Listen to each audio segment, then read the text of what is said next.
I'm very excited about our program this evening. It's a really important topic, I think, for our country. It's also an important topic for the Bay Area and our companies here.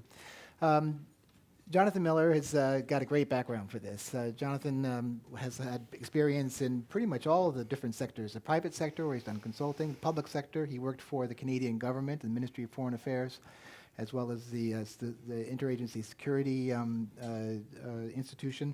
He has worked for nonprofits and think tanks and is currently working at a think tank where the Japan Institute for International Affairs, the JIIA, is affiliated with the Ministry of Foreign Affairs in Tokyo.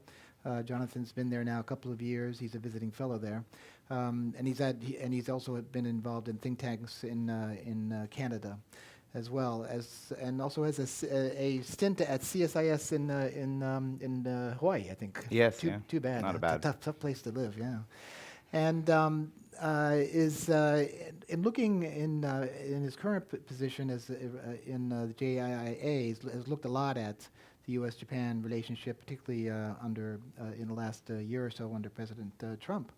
And by the way, if folks haven't read the foreign policy piece that Jonathan did last November, was it? Yes, Yeah. yeah. On Japan and India's role in the Japan-Indo region, I would highly recommend it. It's November of last year, Foreign Policy magazine. So without further ado, let me ask Jonathan just to kind of present the topic a little bit, and then we'll have a discussion. And then at some point, we will open it up to questions. So start thinking of those questions right now.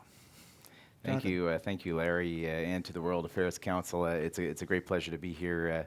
As Larry was saying, I'm Canadian and American, and I just came. This is the fourth stop of my trip now, and I was in 3 Canadian cities. So every stop I make, keeps getting warmer. So it's a great pleasure to be here in San Francisco, and. Also, another pleasure for me that I don't have to focus my remarks tonight on North Korea. Of course, that's an issue that you're welcome to ask over question time, and it's an issue that I focus quite a bit on. But tonight we're going to talk about this idea of the Indo-Pacific. And the reason I say that I'm happy I don't have to speak on North Korea is because I don't know that I have any answers for you. Again, I'm happy to discuss it and give you a little bit of perspective from Japan on this issue, but it's a very complex one. Let's dive into it. This concept of the Indo-Pacific, where it's the new buzzword in the region, and there's a couple caveats I think I want to mention to you before kind of getting into it. The first thing is I said it's the new buzzword, but it's not really new.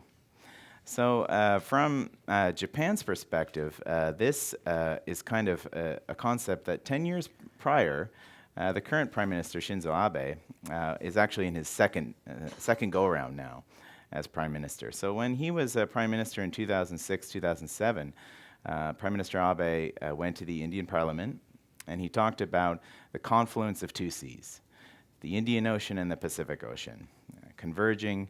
And basically, what was he getting after? Abe at that time was trying to encourage a stronger strategic relationship between India and Japan. But this is not just an India and Japan story. This is also a story between India, Japan, the U.S., and Australia.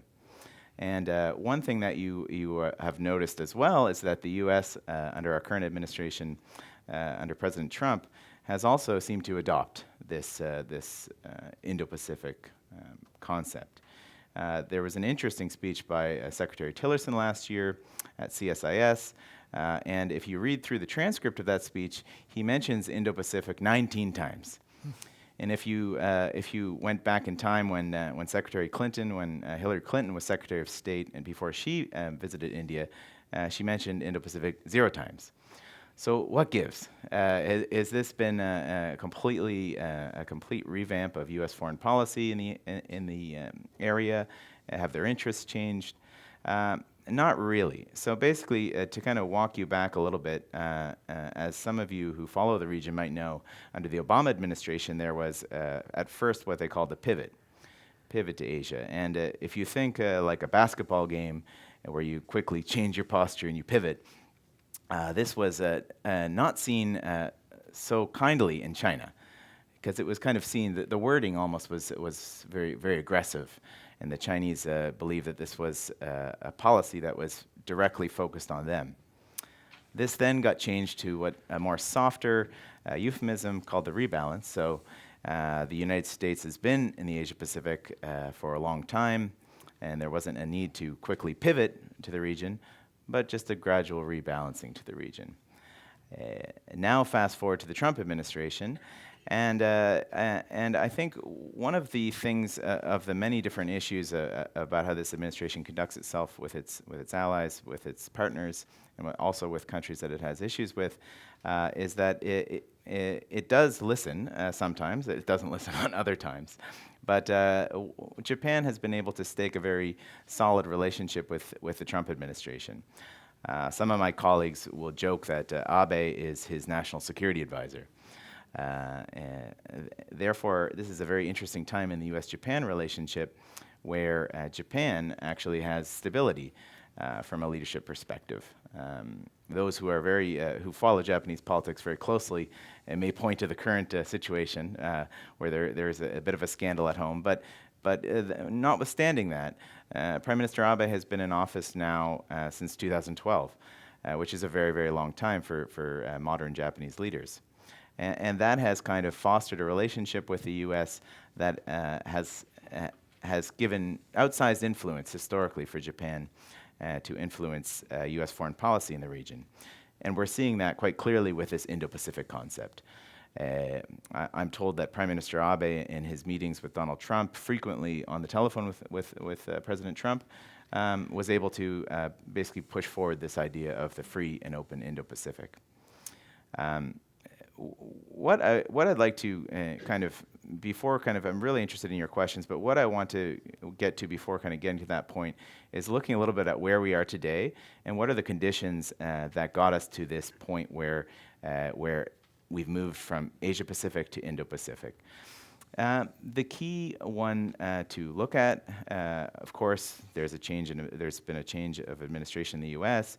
U.S. Foreign policy interests are dynamic in the region, but I think more important than that is another very large country in Asia, China. And the rapid rise of China economically, but also the increase of security the security environment around China has been increasingly intense. We see this in the maritime dimension with the South China Sea, which you may have seen in the news. There's also a maritime dispute in the East China Sea surrounding the Senkaku Islands that Japan administers. China claims and refers to as the Diaoyu. But this is not just a story about these two seas. Connecting this whole Indo-Pacific concept is a lot of infrastructure development and foreign investment going into the Indian Ocean. So hence the kind of concerns from the Indian side, which has a very strong leader in Prime Minister Modi, who has a very solid relationship with Prime Minister Abe. This has created the conditions now for a very strong approach between the US, Japan, India, and also Australia. Now we have an alphabet soup of all these what we call mini-laterals in the region. We have US, Japan, Australia. We have US, Japan, India. We have India, Japan, Australia. And now we have what we call the Quad, which is a four-party, India, Japan, Australia, and the US. This obviously, this articulation is not being perceived very well in Beijing, but I think that the conditions that this has grown out of is largely some of the actions that have been happening on China's borders. There is a territorial dispute with India. There's a territorial dispute in the country neighboring India, Bhutan, that has recently flared up. There's deep ports being built in Sri Lanka. There's a port in Pakistan, in Bangladesh, and also we all know about China's development in Africa. So this is triggered this kind of rethinking, reframing in a geostrategic lens, this concept of the Indo-Pacific. And I think one of the last points I'd like to kind of touch on in this regard is another buzzword that you might have heard. Indo-Pacific is one, but is this Belt and Road, one belt, one road, the new Silk Road. And I think if you ask a lot of people in my field what the Belt and Road is, if you ask 10 people what is the Belt and Road, you get 20 answers. Nobody knows. Is it a myth? Is it a strategy? Is it an institution? We're still unsure. The one thing we are sure of is that we see, as I mentioned before, some of this infrastructure development, and we also see a rapid modernization of the People's Liberation Army Navy. So the Chinese Navy has been growing at a rapid pace, and this is concerning some of its neighbors. So this has kind of created, as I say, this new articulation, and it's kind of given light to this. So I think I think I'm going to leave it there because I'd like to kind of get this discussion going and Right. yeah. Well, thanks, Jonathan. Maybe I'll just ask one kind of basic question, which is, it seems like one of the major differences, obviously, with Indo-Pacific is the inclusion of India. India has not been in the past, has obviously prized its neutrality, and is actually, until only maybe 15 years ago, was pretty anti-American. That changed gradually, and now under Modi, of course, it seems to have changed dramatically. And is how important is that part of the equation? And how do you see Japan and U.S. wanting to kind of use that new, what it seems to be a new approach from India? But maybe I'm exaggerating. Yeah, no, a very good question. I mean, I think India is essential. That being said, I think the first point before I get into how essential India is in this equation is the caveat that, as you said, India historically attached to the non-aligned movement has almost an allergy to alliances or strategic alignments that they feel that are not in their favor. And also, India is a behemoth. The way that its bureaucracies work, often in silos, it's not so easy sometimes to get a coherent kind of approach from the whole of government. That being said, and with all of these caveats to India's inclusion in this kind of broader framework, we are seeing a lot of the stars aligning, I guess you would say, in India now. One of the big reasons here, it is what China's doing, but another thing is the Japan-India factor, is this personal bond between Prime Minister Abe and Prime Minister Modi. They knew each other back when I started my talk tonight in 2006, 2007, when Abe was Prime Minister the first time. He had a relationship with Modi then. And Modi and Abe are, while it's hard to say they're completely on the same political spectrum, they share beliefs, they share similar beliefs. And Japan has complemented this strategic and security piece with a lot of investment in India. So this relationship really is the core.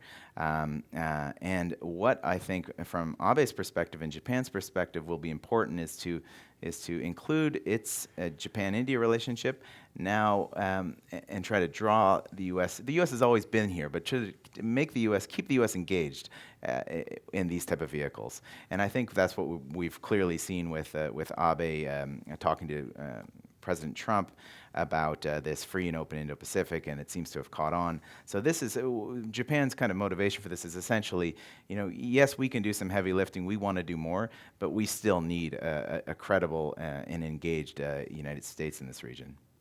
Well, that, I guess, sparks a question about what exactly the leadership role would be for the United States, or if there's going to be one.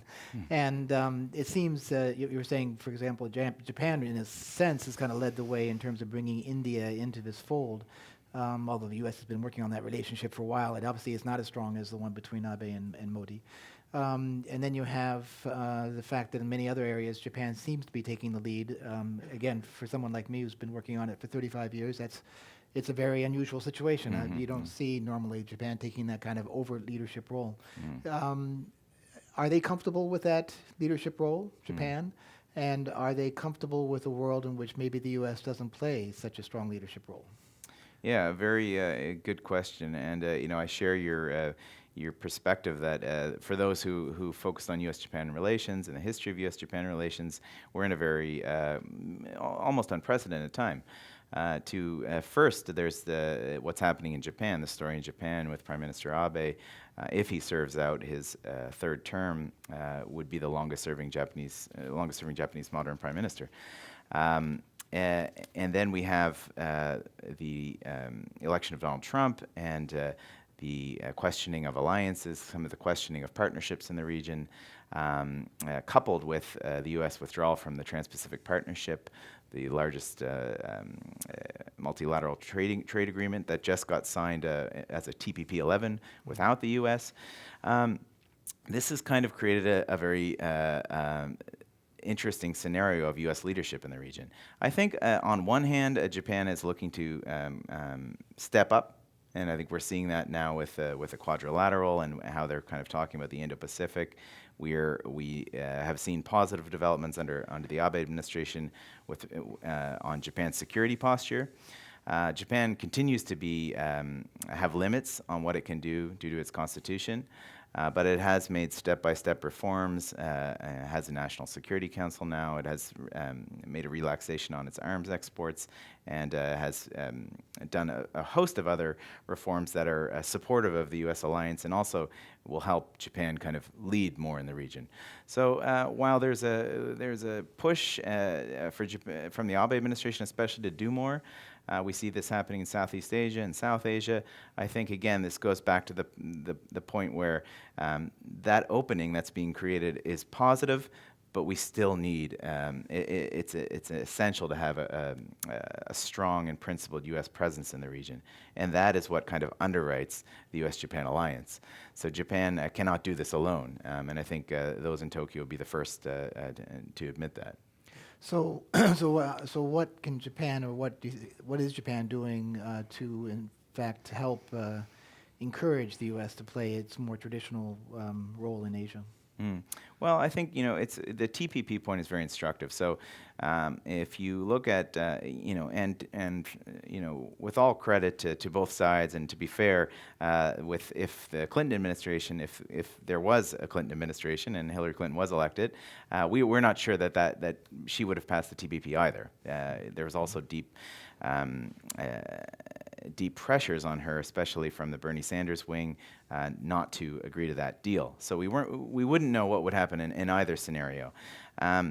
But with the TPP, I think Japan's reaction to that was very instructive, because when Donald Trump, in his first week of office, withdrew from that agreement, others in that agreement, such as the Australians, were essentially pounding on the table, saying, how dare you? You're retrenching from the region. You're retrenching from this agreement. Let's go. Let's get on to other agreements that involve China potentially. Japan's reaction was kind of like okay, let's just hold back a little bit here. Let's take a deep breath. Take a deep breath. And there's some reasons for that. I think Japan knows that, if you think of it like a poker game, the alliance with the U.S., they're all in. They're tethered to the U.S. From a security perspective. So I think that Abe knows that, and it very much is in line with a lot of his policies. So I think he had to have a balanced approach on the TPP.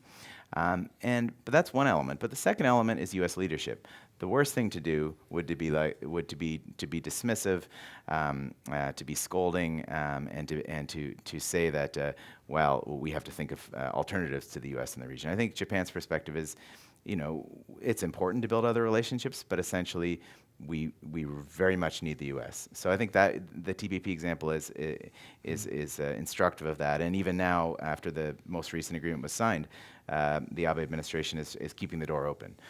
Saying basically that we would welcome the U.S. to come back in, not to renegotiate it, especially potentially under this administration could be difficult to negotiate an agreement like that. But you're always welcome to come back, and I think that shows the Japanese approach on that.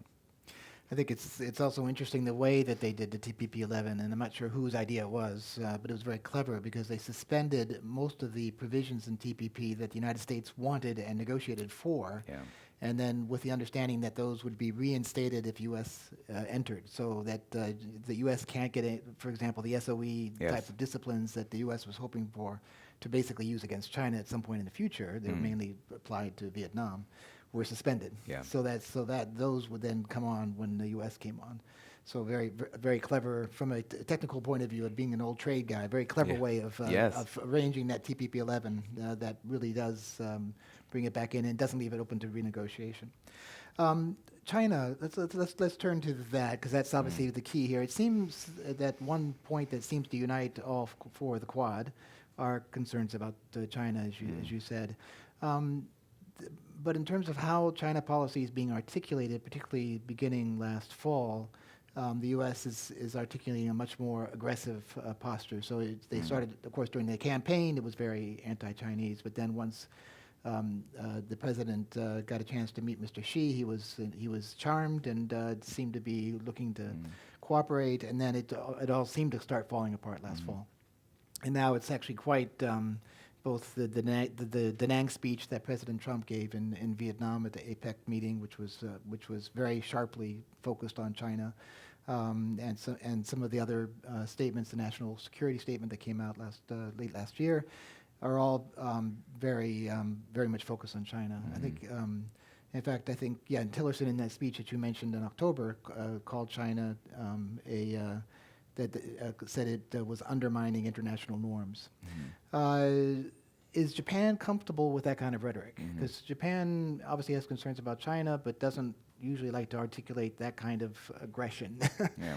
And since this pact seems so closely, and the initiative seems so closely tied to concerns about China, is that going to be something that's going to be hard for the two countries to kind of work with as they move forward? Yeah.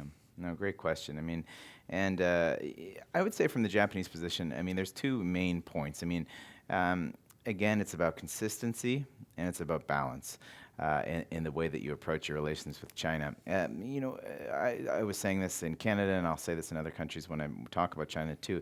It's not a zero-sum game where it's a yes, no, engage China. All countries, the United States, even Japan, despite some of the imperfection in its relationship with China, not only have an interest but almost an imperative to engage with China. But it's about doing that with your eyes wide open, managing the risks, and taking advantage of the opportunities. I think that Japan understands this, and one of the issues, I think, in the early days of the Trump administration, and hopefully this will equilibrize, but is that it was a bit of a roller coaster. So we saw the phone call to the Taiwanese leader, we've heard the talk on trade, but then we hear that Xi Jinping is a great leader, and this is more recent. But president for life, I should try that. So it's it might be a joke, but it's almost unthinkable to imagine a U.S. president saying that, especially considering our history with China. So that's one thing, the consistency, and how is that received in Japan? It's one thing to be talking about Taiwan, the Taiwan issue, joking about Xi's power consolidation. It's another thing if that involves, for example, the Senkaku Islands, the dispute between Japan and China. And I think that is something to watch in the coming months, and I think it will be a concern from Tokyo.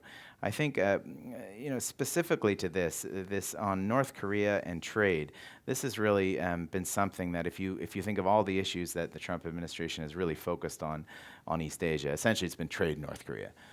I'm going to solve North Korea, and we want fair and reciprocal trade. That lens also, and especially if you throw that lens onto China, those are the two main issues you want to work with on China. That's unhelpful from Japan's perspective too, because there are also not only the Senkaku issue, but as I said, the South China Sea issue. There's a plethora of other issues. The modernization of China's military, the Belt and Road Initiative. This is not just a North Korean trade dynamic. So there's concern of a potential grand bargain, whether that's in international relations. It doesn't really happen like you trade oranges for apples, but the priority or the level of commitment from the U.S. on certain issues, the maritime issues, for example, how much attention is being paid to those, while all is in on North Korea. I think that's a concern that's happening now in Japan. Just to end off, to briefly touch on Japan-China relations, I think despite this being a very complex relationship, different strategic drivers, mistrust across the board, Japan remains pragmatic with China. Japan needs China, China needs Japan. We see now a bit of a very, very gradual thaw in this relationship happening now. I wrote an article a couple months ago calling it détente, or pragmatism, not détente. So it's step by step, where on certain issues where the two can agree, they will gradually move in that direction. And we've seen that a bit on the economic side with Belt and Road and also China's new Asia Infrastructure Investment Bank. Where we have not seen any consensus or convergence is on the security side. Their territorial dispute in the East China Sea, or more broadly, other regional security issues such as the South China Sea. So I think Xi Jinping and China also has reluctantly adopted a more kind of pragmatic policy towards Japan, and kind of a clear and more consistent and balanced U.S. policy will help that. Yeah, we'll go. I think come back to the Japan-China relationship because I'm sure there's also lots of questions about that from the audience. But I just wanted to circle back to the trade in North Korea being the two high priorities for the Trump administration, and that China is kind of key to both. And just ask you for, this is very recent news, of course, because it's only happened in the last couple of days. But obviously, those happen to be the two areas where there's been a major decision in the last three days. With the imposition of the tariffs, which hit Japanese exports as well as others, and this decision to meet Mr. Kim. So without getting into the solution to the North Korea problem, which I know you don't have, I'm disappointed to hear that, Jonathan. I was hoping that you did. How is that decision being viewed in Tokyo? I know it happened while you were on the road. Yes, but I am getting lots of emails at all hours. I think that there's a sense that again, I mentioned the kind of consistency and balance. I mean, another key, very key element to any marriage or alliance or partnership is communication. And usually there's been a lot of high-level summitry and telephone discussions between Prime Minister Abe and President Trump. But this was a moment where I don't think the communication was at its most ideal. I think it was while I think President Trump I was thinking about this. I mean, he's floated it publicly, the idea of a summit with Kim Jong-un before, but I think in the moment this was still quite a spur-of-the-moment decision. And you have to contextualize that with the fact that Japan has, up until that point, been very lockstep with the U.S. So South Korea has a very different approach right now to the North Korean issue and has very much favored engagement. I guess my last point on this, so Japan I think has followed a little bit, they will continue to work with the U.S. and South Korea obviously on this, and engagement is something they also feel is the only way to resolve this, but it's the contours and the timing of when that engagement is necessary. And I guess that will lead me just to a final note on whether the summit happens. I'm unsure it will actually happen, but it's been talked about for sometime before the end of May. And just a quick kind of assessment on that. The first thing to note is that, as I said, and the Japanese would probably say, is diplomacy and engagement is probably the only way to resolve this situation. I think we all understand that. But that being said, I think the timing of this is very difficult. You have to be prepared. We don't have a U.S. ambassador in South Korea. Very unfortunate. We have fine people that are working at the State Department, in the embassy in Seoul and currently in Washington. But this is, you must be prepared before this type of summit. And that is one fear that I have, is that the preparation is not there. The second element is that despite the great human interest story of what has happened, the Olympics diplomacy, the kind of surreal photos of Vice President Pence, Prime Minister Abe, Moon Jae-in in South Korea and the North Koreans behind them, is that, and again, not to be too depressing, but effectively nothing has changed on the core areas of instability on the Korean Peninsula. The nuclear weapons program and the ballistic missile program, nothing has changed. Does that mean that we are not potentially on the positive track? No, but I think we need to slow down a little bit and also understand the history of negotiations with North Korea, where this is not a new issue. There's been several rounds of negotiations before and a lot of broken promises. So while it is helpful to be optimistic on this, I think we need to do our homework before the summit, and I think we need to be very clear about our expectations and what we want to get out of it. And what's your sense about how they're dealing with the tariff decision, which which is again, it's not maybe because it hasn't been much in the press, but in fact, Japan does export steel and I'm not sure how much aluminum, but certainly a lot of steel to the United States. Their products would be hit by the tariff. Yeah, good question. I mean, on the tariff issue, I mean, again, I think there's a lot of concern. I think that the economic shoe, and this is one, while on the security side, Japan feels that it has a lot of basically convergence with the U.S. on all the issues. I mean, there's not much drift. On the economic side, there's a lot of concern. Obviously, there was the TPP piece. Both Japan and the U.S. have an economic dialogue where there's some sensitive issues being discussed. The U.S. has kind of pushed for this bilateral two-party free trade agreement, which I think Tokyo is anxious about negotiating a free trade agreement with the Trump administration. Probably can't blame them. And then this steel tariffs now coming up. There's a couple issues on that. I think one is putting it under the realm of national security, especially doesn't seem to fit from Japan's perspective. But also they've seen exemptions coming out to Canada, to Mexico, Australia, potentially South Korea. So I think as these exemptions start piling up, the tariffs, I think some of the more legitimate element of that really was looking at dumping from China. But it's been articulated and kind of netted a lot of U.S. allies and partners in the region. So I think Japan is going to continue to address that through a number of channels. Kind of looking at it, I mean, Japan, as you say, has become more robust. They've taken a number of steps, getting rid of the embargo on export of arms, or a ban on the export of arms, the reinterpretation of the Constitution to allow more activity, and also increasing its military defense budget. Is there concern in Japan, or maybe more broadly in the region? I know you also follow the Asian region as well. That this is leading to the same kind of reaction that we've had from China, where there's concern that the remilitarization of Japan and a more robust policy could actually result in some kind of backlash in the region, including in China. Yeah, a good question, and I think it's basically one of these questions, or to answer that, it depends who you talk to.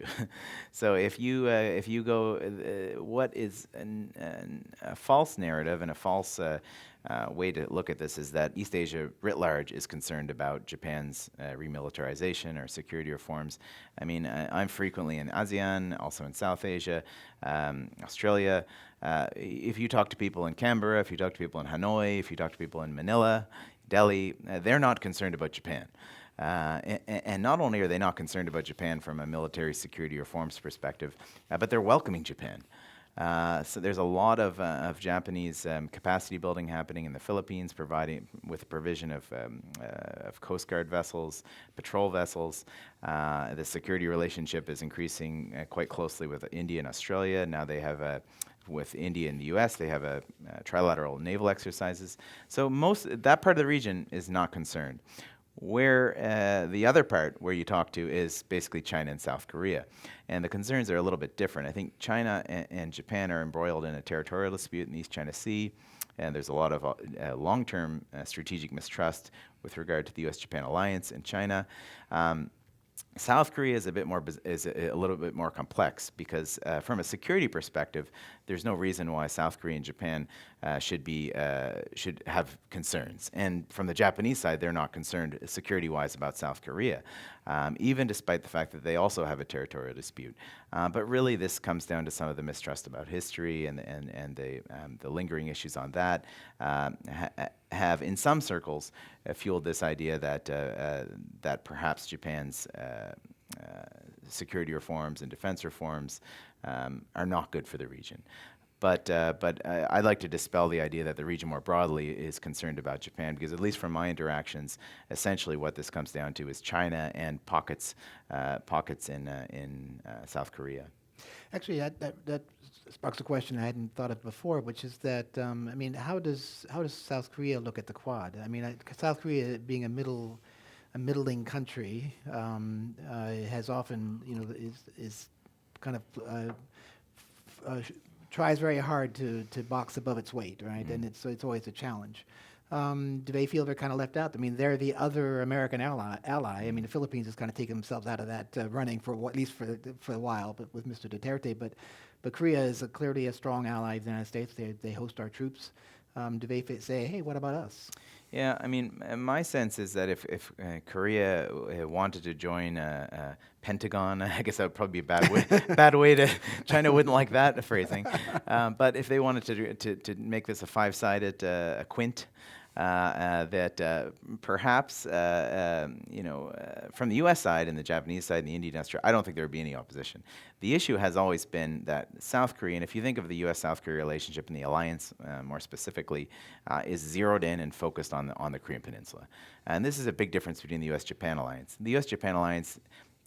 Of course, the defense of Japan is always a core element of that, and the core element of that. But increasingly, it's becoming more of a regional security, almost a quasi-institution. And especially if you look at the maritime issues in the South China Sea, the East China Sea, obviously very important for Japan. I think that this is about, again, nobody wants to directly say it's about China, but essentially a lot of this, the concerns and the growth of this has been about Chinese activity.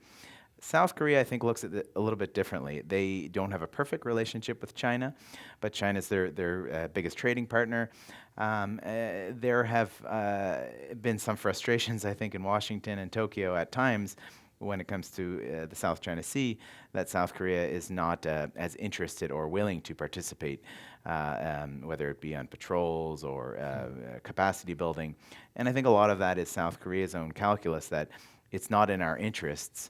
While we, rhetorically will mention a few things on this, it's not in our strategic interest to play a significant role in these spheres that might upset our relationship with China. So I think they're not in the club, but I think that they're very much looking at the relationship with China, which is complex and just recently had a slight thaw, and that I think is informing that.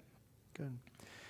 Going back to the Indo-Pacific Initiative, I guess, as being now thought about both in Washington and in Tokyo, and of course in Delhi and Canberra. But what are some of the concrete things that are being talked about, both on the political security as well as the economic side? Well, I think that there's obviously the maritime piece. The maritime security piece is going to be big. I mean, the long-standing naval exercises that they call the Malabar exercises, originally a U.S.-India exercise, now a U.S.-India-Japan exercise. There's hope that this year Australia will be included in that as well. So having Australia's inclusion into this exercise, which happens every year, will be important.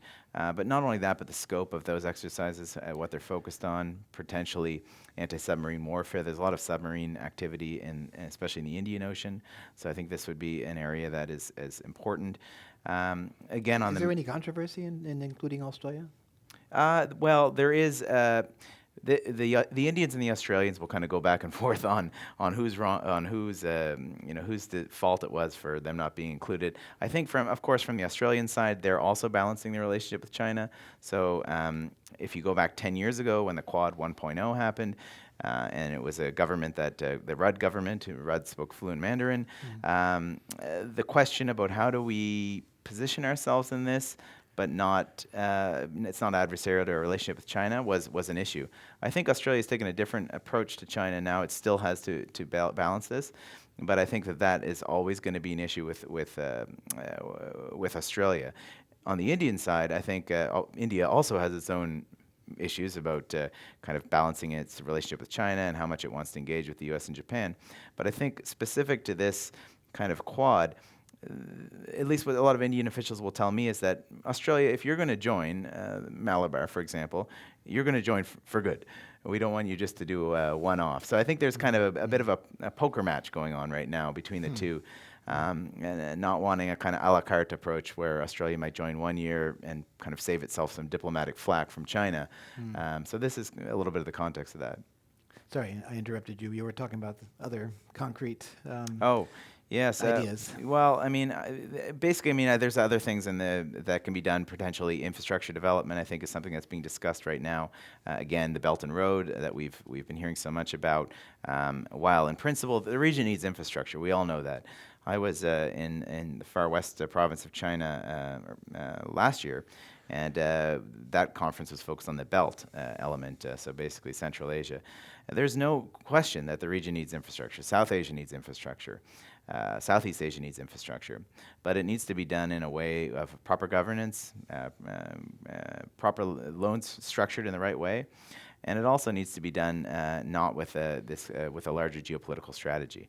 So I think this is the concerns that with the Belt and Road is that basically some of the countries, and we're seeing this already, are saddled with debt and are being kind of used as a venue for overcapacity of Chinese industry, and also are part of this broader kind of geostrategic strategy that China has. This has kind of brought the infrastructure piece in. My last recommendation on that is that for the Quad or for this Indo-Pacific idea to really catch on, it needs to go beyond the symbolism. So too often do we want to get four heads of state together or four foreign ministers, get a picture, put things up on the website. That was what happened last November. It's significant, but basically we need to do more. We need to actually have something concrete or something boring, as I would say. Something that may not get on the front page of the paper, but is actually showing long-lasting cooperation between these four. So I think that's something that we should look out for. And you haven't seen that yet, then, is what you're suggesting? No, I think that we're still at early stages. I mean, even if you look at the last November meeting, which was the first meeting in 10 years, the four sides called it consultations. So we're not at dialogue level. I mean, we're not an alliance. It will never be an alliance from my perspective, nor should it be.